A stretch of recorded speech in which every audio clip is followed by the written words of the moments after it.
So hey guys, welcome back to the channel. তো এখন যাচ্ছি ভ্যালি স্ট্রিট। আজকে ভেবেছিলাম সকালবেলা যাব, সাত সকালে, বিকজ যা গরম। বাট হঠাৎ করে দেখছিলাম মেঘ হয়ে গেছে। এক ঘন্টা ঘুমিয়ে তারপর যাবো। সাতটায় বেরোনোর কথা ছিল, সাড়ে 9:50 মতো বাকি। দেখি যাই, তারপর পাই দেখি। এখন গরমকালে খাওয়ানোর মাছ নিয়ে সেম ঝামেলা শীতকালের মতন, কারণ এত বেশি গরম পড়ছে, মাছ মরে যাওয়ার চান্স বেশি। তো যাই হোক, যাওয়া যাক আর কি। তো এখানে তোমার সবাই এখানে বিভিন্ন ধরনের বিভিন্ন সাইজের কই কাপ গোল্ডফিশ পাওয়া যায় এই সাইডগুলো। আর এখন একটু বেশি দেখছি, এটা দেখে ভালো আছে। এখানে অ্যাজ ইউজুয়াল আমার খাওয়ানোর মাছ তো চলে এসেছি। এরপরে একটু দেখলাম আরেকটা জায়গায়, যেখানে ওখানেও হারমিট ক্র্যাব, তারপর লবস্টার এসব আছে, ছোটো ছোটো গোল্ডফিশ, অরেন্ডা, তারপর আরও অনেক কিছু দেখে আমি নিজের মাছ নিয়ে বাড়ি চলে এলাম। তো বাড়ি এসে গেছি, এখন কিছুক্ষণ রেস্ট করার পরে মাছগুলোকে ছেড়েছি, বিকজ মাছগুলোকে আজকে ডাইরেক্ট বালতিতে দিইনি, কারণ বাচ্চা মাছ আছে, প্লাস জিনিসটা হচ্ছে অনেক মাছ মরে গেছে। আর ওর মধ্যে বড়গুলো আছে, ওর মধ্যে বেশ শোল মাছ আছে। তো শোল মাছগুলোকে বার করতে হবে, তার আগে এখানে ছেড়ে নিই, তারপর নিয়ে যাবো সব।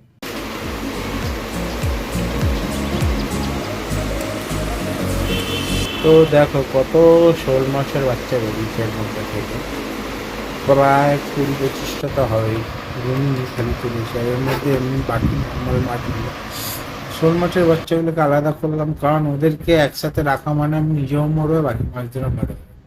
ওর থেকে ভালো শোল মাছের বাচ্চাগুলোকে আগে খাইয়ে দেবো। দু একটা যদি বেঁচে থাকে তাহলে একটা কই মাছ আছে, ওর সাথেই থাকবে, যদি বেঁচে থাকে ওর সাথে থাকবে। তো এখানে দেখতে পাচ্ছ ফলই মাছটাকে আমি এতদিন পরে দেখলাম খেতে, দেখে যেটা ভালো লাগছে, ভালো খা। তো এখন বাকি মাছ সব ঠিকই আছে, এরাও বড় হচ্ছে। ডিভাইডারটা সরানোর টাইম মোস্ট প্রবাবলি চলে এসছে, বাট আমি এই শর্ট বডি হন্টার কোনো উপায় না করে আমি কিছু করব না। সো ফাইনালি কথাবার্তা হয়ে গেছে, চলে যাবে মাছটা।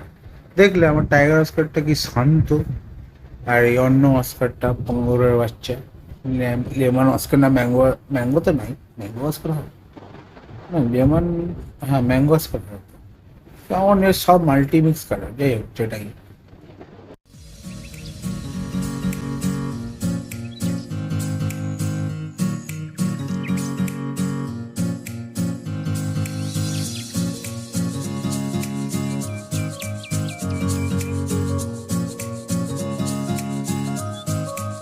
তো সবাই জানো যে কিছুদিন ধরে কলকাতায় হেভি টেম্পারেচার শিফট চলছে, মানে দুপুরবেলা গরম, এই সরি সকালবেলা গরম, দুপুরবেলা একটা প্লেজেন্ট, আর রাত্রির হতে না হতে ঝমঝমিয়ে বৃষ্টি, হাওয়া সব। তো ওটাতে কি হচ্ছে, জলের টেম্পারেচারটা খুব ফ্লাকচুয়েট করছে। আর সেই ফ্লাকচুয়েশনের কারণে অ্যারোয়ানা, যারা খুব টেম্পারেচার সেন্সিটিভ মাছ, সে খাওয়া দাওয়া বন্ধ করে দিচ্ছে। তো যাদের অ্যারোয়ানা আছে কলকাতায় থাকো, খাচ্ছে না, চাপলেস থাকো, টেম্পারেচার শিফটের জন্য হচ্ছে, মাছ খেতে শুরু করে দেবে যখন টেম্পারেচার নর্মাল। তার জন্য একটা হিটার লাগিয়ে দেবে, যেটা আমি করেছি।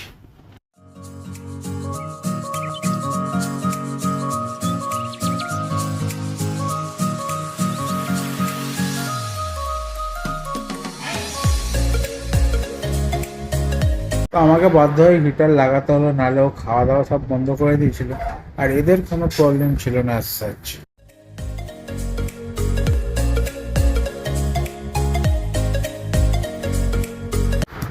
আমার 3টে অস্কার, 2টো বড় কই, ইরিটেশন শার্কেরা এতটাই হার্ডি মাছ যে কি বলবো, এদের কিছু যায় আসে না টেম্পারেচার শিফটে খুব একটা।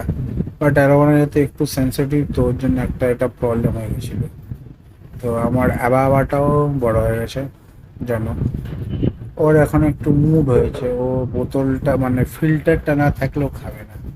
তো ওর জন্য এখন ফিল্টারটাকে ওইখানে ধরে রাখতে হয় খাওয়ানোর সময়, যত ফিল্টারের আশেপাশে ঘুরে ঘুরে গোল গোল ঘুরে ঘুরে খায়।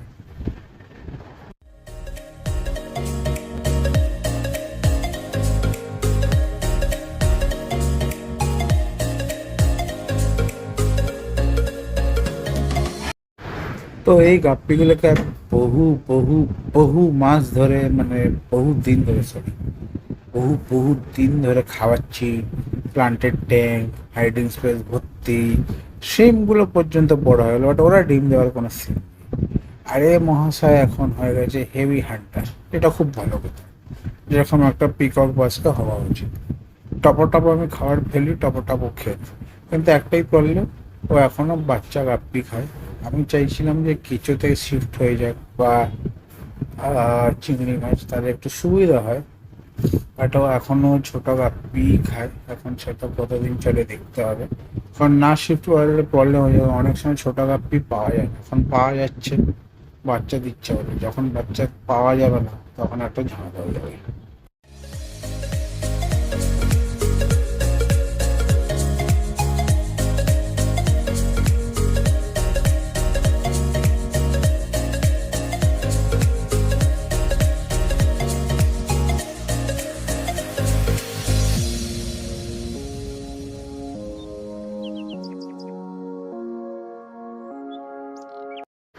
তো এর মধ্যে আমার ন্যাদোস ন্যাদোস মাছ আছে, আর এখানে একটা লেজ দেখতে পাচ্ছ, এটা পিভিসি পাইপ থেকে বেরিয়ে। এটা কে বলো তো? আমার টাইগার শাওয়ালনোজ হাইব্রিড। তো ওপরে নিয়ে এসছি দুটো কারণ। ফার্স্ট, এখানে রেড টেলটা হচ্ছে খুবই মিশুকি। তো আমি চাইছি যে দুটো রেড, এটা রেড টেল আর টাইগার, নর্মাল টাইগার শাওয়ালনোজের হাইব্রিড। সো এরা কোনোদিন কিছু হবে কি না, পেয়ার ফেয়ার জানি না, ছেলে না মেয়ে সেটা সেটা বাদ দাও, নিয়ে এসছে একটা কারণ। রেড টেল যেহেতু ছোট থেকেই হ্যান্ড ফিড নেয়, আমি চাইছি রেড টেলের হ্যাবিটটা ওর কাছেও চলে আসুক। তাই জন্য যদি দেখে দেখে হ্যাবিট, অনেক সময় আমি দেখেছি মাছ যদি আগের মাছগুলো ফ্রেন্ডলি হয়, নতুন মাছের ফ্রেন্ডলি হতে বেশি টাইম লাগে না। বাট এ ফ্রেন্ডলি ঠিকই, বাট এ লাজুক বেশি।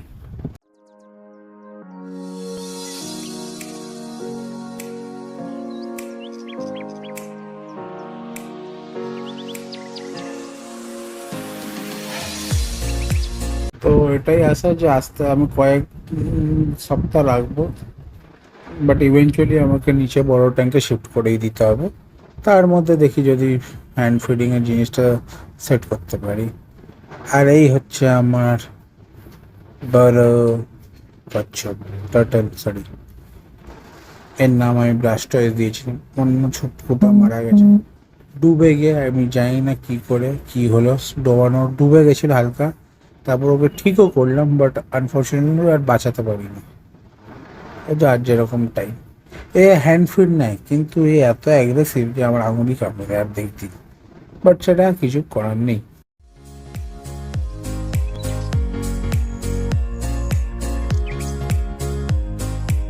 সো আজকে ভিডিওটা কেমন লাগলো বলো, লাইক করো, শেয়ার করো, সাবস্ক্রাইব করো।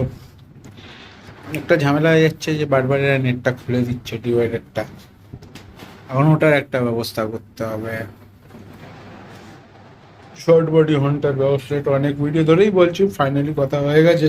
আমি একটা দোকানে দিয়ে দেবো, ওর বদলে আমি কিছু নিয়ে নেবো, বাকিটা জানি না, সরি ফুডটা। যাই হোক, আর বাকি কথা হলো, ছোট যা পুচকাটা যেটা আলাদা থাকতো, আর আশা করি তোমরা একটা টার্টল থেকে বুঝেই গেছো যে অন্যটা মারা গেছে। অন্যটা কি করে মারা গেল, হঠাৎ কি হলো, কিচ্ছু জানি না। সকালে একটু ডুবে গেছিলো, বাট তারপরে আমি ওকে টিপ থাপিয়ে, তারপরও দিব্যি ঘুরে বেড়াচ্ছিল, সব ঠিক ছিল। সন্ধে মানে বিকেল হতে হতে 4-5 নাগাদ সেদিনই মারা যায়। তো এটা 1 মাস আগের কথা, আমি শেয়ার করিনি এই জন্যে, বিকজ ভাবছিলাম না যে শেয়ার করো, বাট মনে হলো শেয়ার করে দেওয়া উচিত, তাই তোমাদেরও জানানো। একটা জিনিস মনে রাখবো, ছোটো টার্টল থাকলে জল যত কম রাখবে তত ভালো। যাই হোক, ভিডিওটা কেমন লাগলো বলো, লাইক করো, শেয়ার করো, সাবস্ক্রাইব করো, আর 500 করিয়ে দাও এই বছরের মধ্যে। দেখা নতুন হবে, টাটা।